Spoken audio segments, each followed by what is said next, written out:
Good. Okay.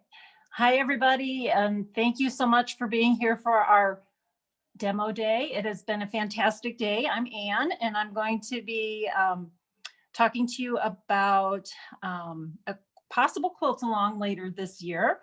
And but mostly I wanted to demonstrate a few things with skills that are important with this quilt that we're going to be hopefully doing a quilt along, hopefully later August, end of August, beginning of September is kind of what I'm looking at. What I want to do is ask everybody to mute their computer or their laptops or whatever it is that you're using, your phone or your iPad. Put your questions in the chat, please, so that we can go through them and answer them as we go along. At the end of the presentation, we will ask you to unmute if you have questions, and we can try and get those addressed as well. We will also have links in the chat for a lot of the items that will be here. And so just know that they will be there. And I think Paula did a great explanation earlier about how to save that chat if you need those links saved. If there's questions about that, save that to the end and we'll go through that again as well. And if you can't find something that we have in the chat with the links for some reason, and there's going to be a few things that I'm going to talk about that we're going to be getting ordered. Some of the things are in back order, but if you can't find something, call us at the shop, send us an email, and we'll let you know what's going on or help you figure out how we can get it for you. So anyway, welcome everybody to our last demonstration for the day. I'm very excited to talk about this. And I'm going to have Paula go ahead and switch to my table view. So I wanted to show you what I've made. I actually just got back from Moab a couple of weeks ago, and I had been thinking about what to do for demo day. Had talked with Paul and Susan about a possible quilt along, sew along to do later. I had recently heard about a very wonderful pattern designer. Her shop name is Pen and Paper Patterns.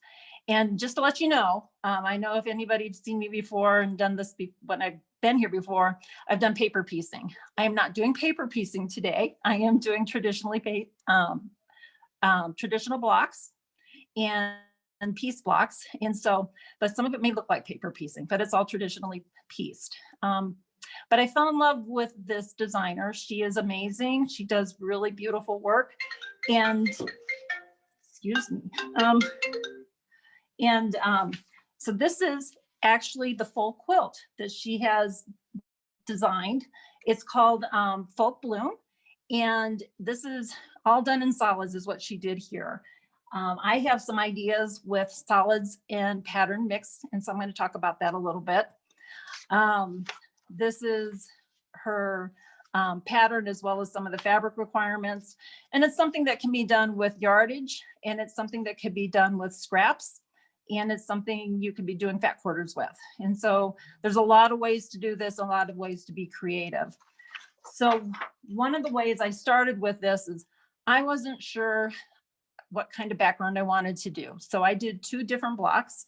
And as you can see in this one, I did, this is actually a charcoal Kona background that I did with this one.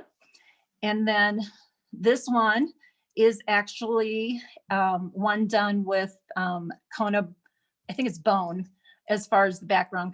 And so when you saw the pattern, you see how the blocks will go one direction and then they're going to flip around and go the other way.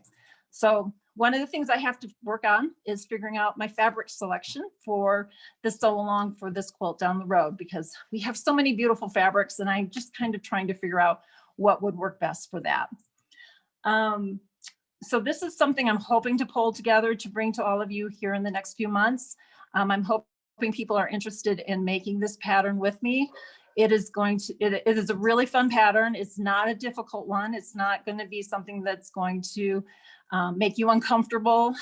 It's something that would be, I would say, an advanced beginner would certainly be able to do this, and even a beginner with a little help and support. So one of the things I wanted to talk about with all of this is the design of the block has what are called Snowball Corners here in this block right here.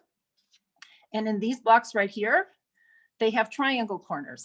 And so I have continually looked for ways that I can be a more accurate piecer. I can, so I'm always looking for ways to help me do this better. And one of the things so I'm going to talk about a few things that I've gotten pulled together to help me become more accurate so I can piece something like this together so that it looks good. And I actually had somebody recently who looked at something that I did and she goes, how do you get your corners to meet so well? And I'm looking at her and I'm like, every time I sew something and I open it up to see how it's come together, I'm surprised. I'm never, ever confident that it's all going to match up. And so when something like this little piece down here actually comes together and meets and the corner looks right, I'm surprised. So I'm never confident with this, and I'm always looking for tools to help me be better piecer, more accurate, and so that I'm happier with how things come together.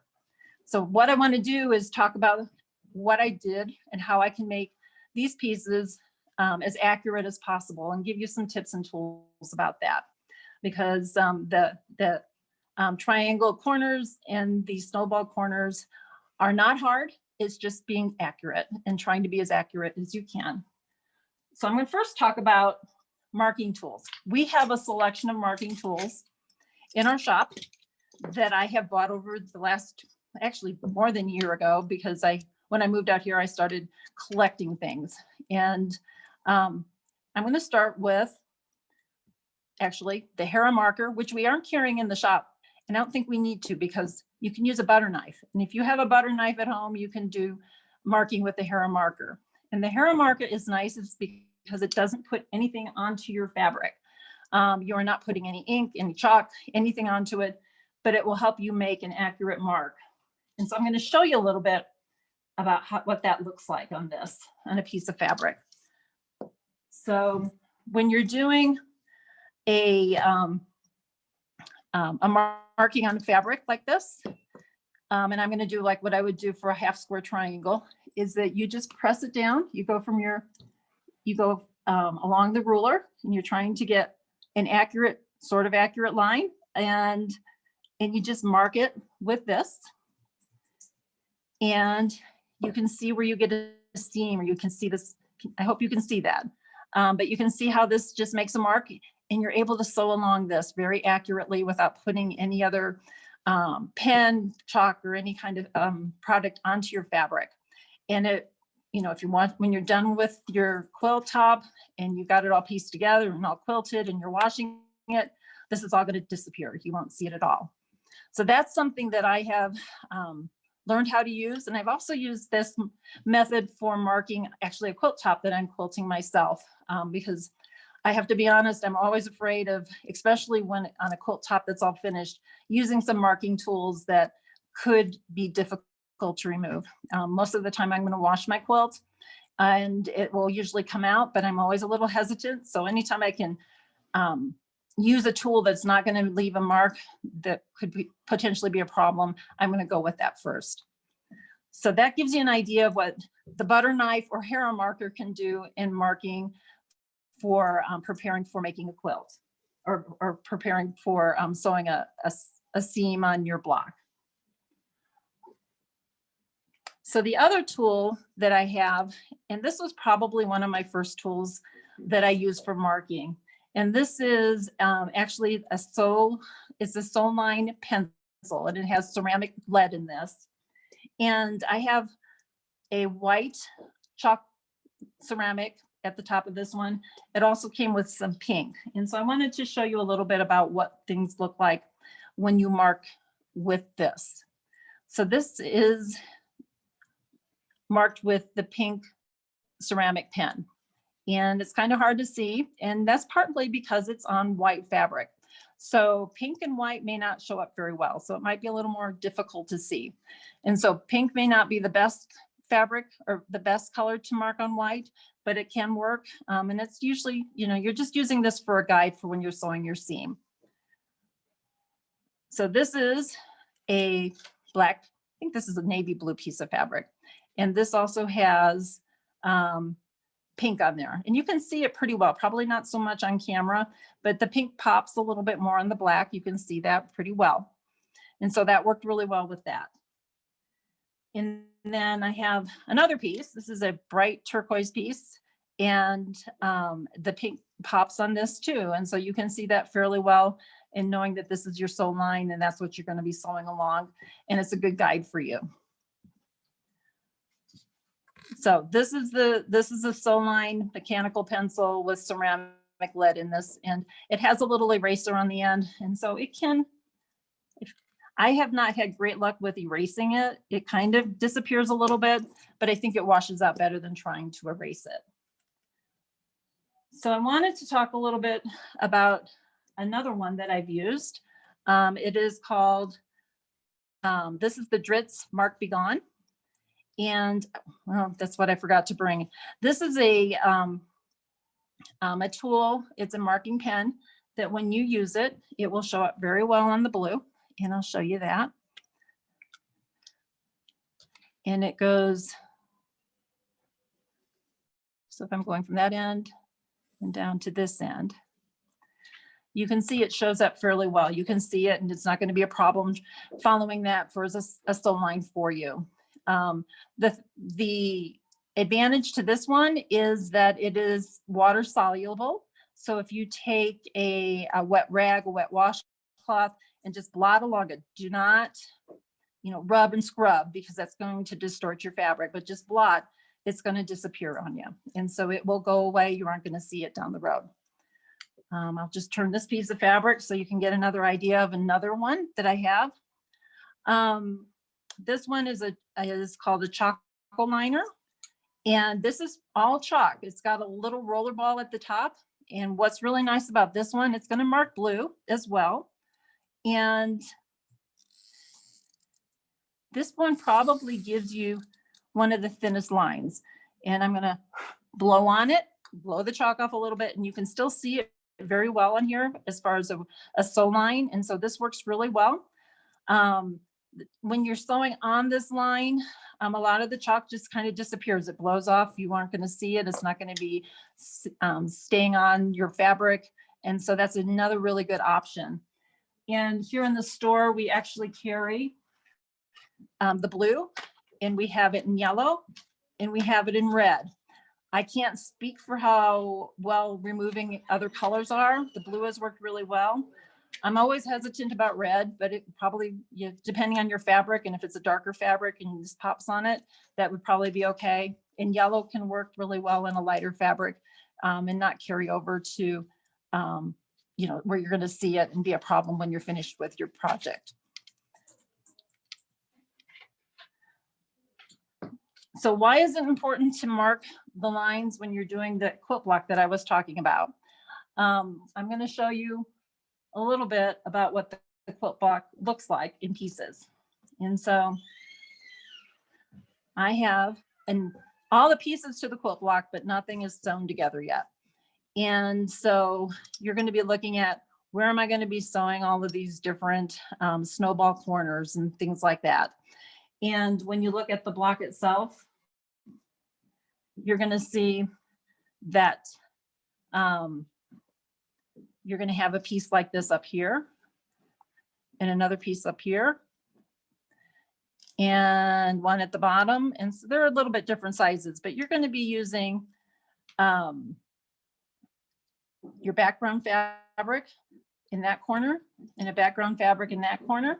And you're going to be sewing a snowball corner. You're going to be making it so that this is going to be up like this. And this one is going to be, and then one that's going to be,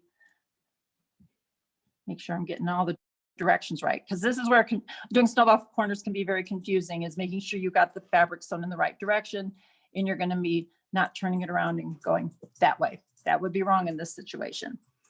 So, so you've got a lot of snowballs or triangle corners, and it's going to be, so it's going to be fun to put these together, but the accuracy is really important so that everything matches up as best as you can. And so in a situation like this, I would be marking with probably my white chalk pen, and then I would be sewing. And I'm going to talk a little bit about the sewing process because it's a process that can really be frustrating. And I use my seam ripper a lot because there's little tricks and tips to knowing what side of the mark you need to sew on.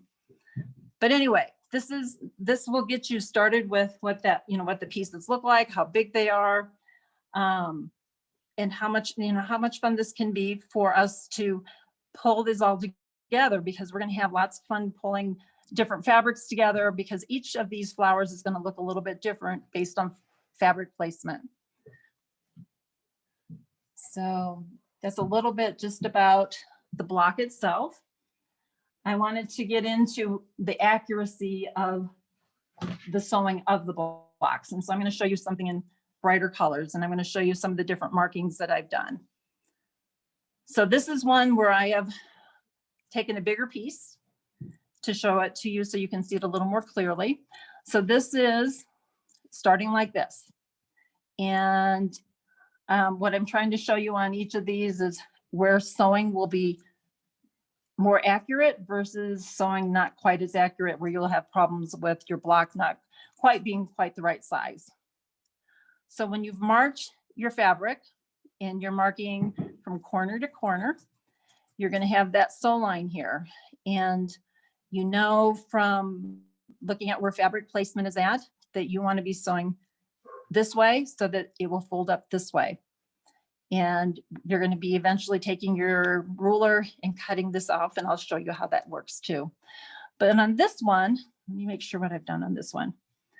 So you see this little, I don't know if you can see the little pink line in here, but that was my mark with my fabric marker. And I sewed just to the right of the mark of the pink line. And what happens with this, even though it's just like one thread over, it changes how well that fabric fits when you fold it over. You don't get quite everything matching up. You can see just a little bit of green over there, and it's not quite as accurate. So on this side,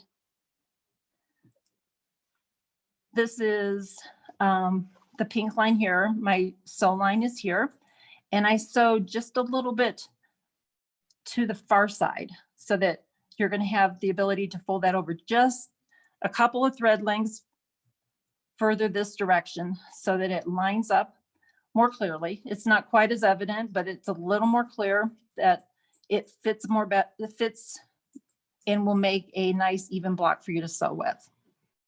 So let me cut this real quickly and I'll show you.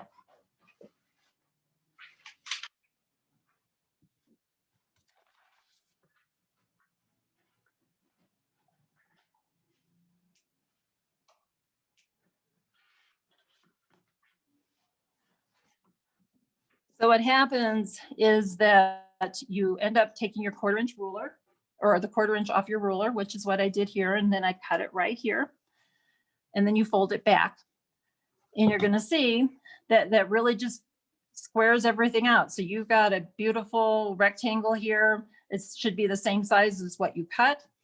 And but you've got that triangled corner to make everything fit together just perfectly. What you'll also see in this piece as well is that I have 2 different sizes of triangles. I have one that goes part way down, and this one goes all the way across. And so sometimes the patterns we're going to show different ways and different sizes of the squares that you'll be using for a triangle corner.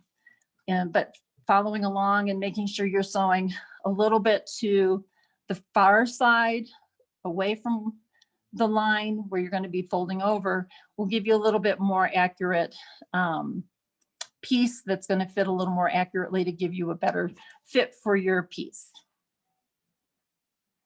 So I'm going to show you the Snowball Corner, and this one's got a little bit more to it. This has equal blocks to it. And so what I've done on this one is kind of the same thing to show you where things fit together a little bit better. It's not a huge difference. You don't see a huge difference in this, but it makes a difference in your piecing over the long run, where you have just a little bit more. This is my blue line. I use the blue pen. That would be something that would be able to be washed out or use the damp cloth. But once again, it's folding over this way. And so the blue line is here, point to point, but I'm sewing just a little bit to the far side of where I'm going to be folding it over, just to give it a little bit of extra room, and it fits much better. If you sew just straight down the line, and this one I sewed straight down the line that I drew on my block, and it's almost good, almost perfect, but it's just a little bit short. And what happens is you'll hear about just that one thread length different, or that thread width difference, and it makes a difference in your accuracy. And then this one I did where it is going to be in the basically I've sewed it way off. It's way off on the side where it should be, and you can see how much smaller it is and how it will not complete the square quite as accurately as you would want it to be. So the other thing I wanted to show you on this one is, once again, it's getting your square in the right position, because you don't want to be sewing it this way. Doesn't work that way. So you want to make sure whenever you're putting your triangle corners on, or your snowball corners, that you look at it first before you sew it to make sure it's going the right direction. And the one thing I always do, because I can screw up very easily and I get distracted, is definitely before you cut your corner off, is to make sure it really is going in the right direction on the piece that you want it to go, because it's very easy to get a little ahead of yourself and you're cutting the wrong direction and you have to start all over again. So another tool that I have found to help improve my accuracy with sewing, this is called this is a diagonal tape, and we're really going to work to get this into the shop. But the distributor where we have, where we would order it from, is out of stock. This has really helped me recently with getting accurate seams sewn as well. So what happens, and let me pull something over here. With the diagonal seam, I have instructions from the person who made this. If you were a quilter, you always hear about the perfect 1/4 inch seam and how that's going to fix to all of your inaccuracies with your block.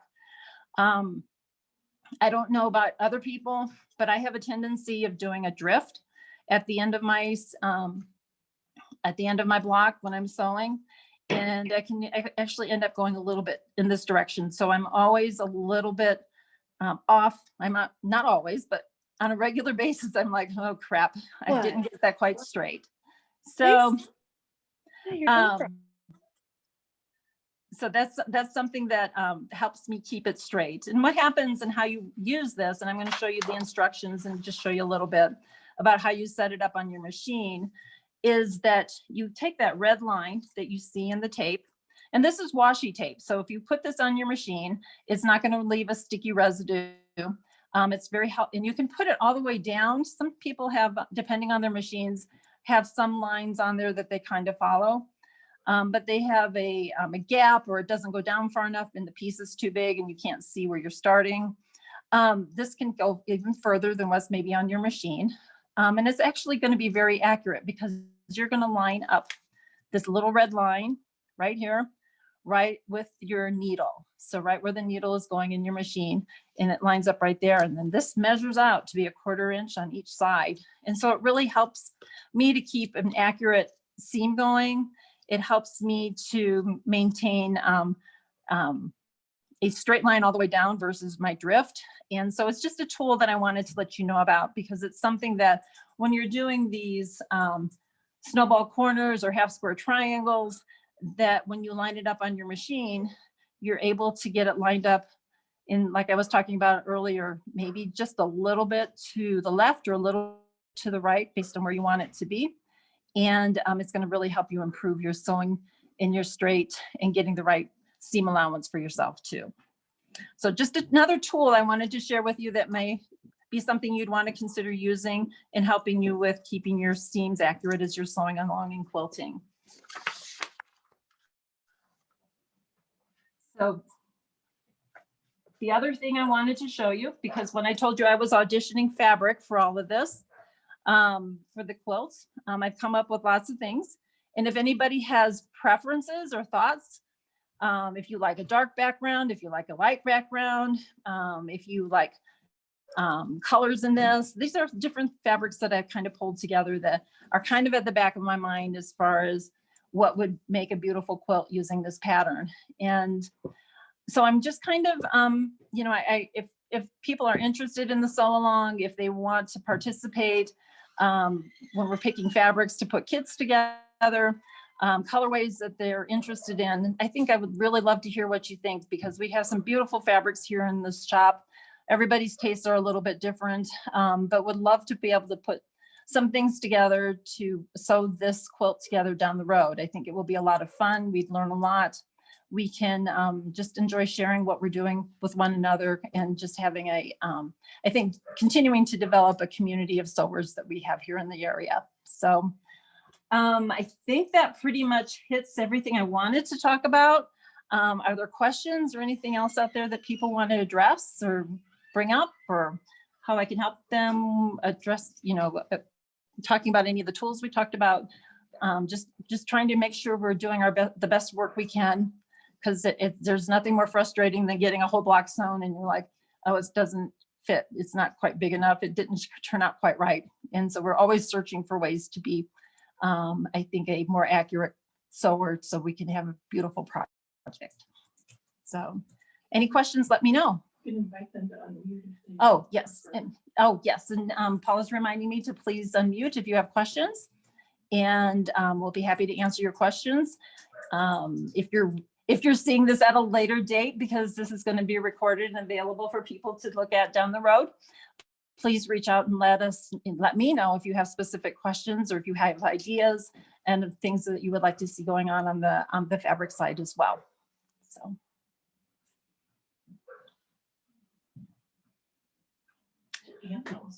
Oh, thank you. I'm so excited to kind of share some of my passion with the quilting side of things, and I am continually learning, and I'd love to hear what people are doing to just continue to improve their own skills. And so hopefully we can continue to build that community here as well. So, right. So, Paula, is there anything else I should be mentioning? Because this is the end of all of our demonstrations for the day.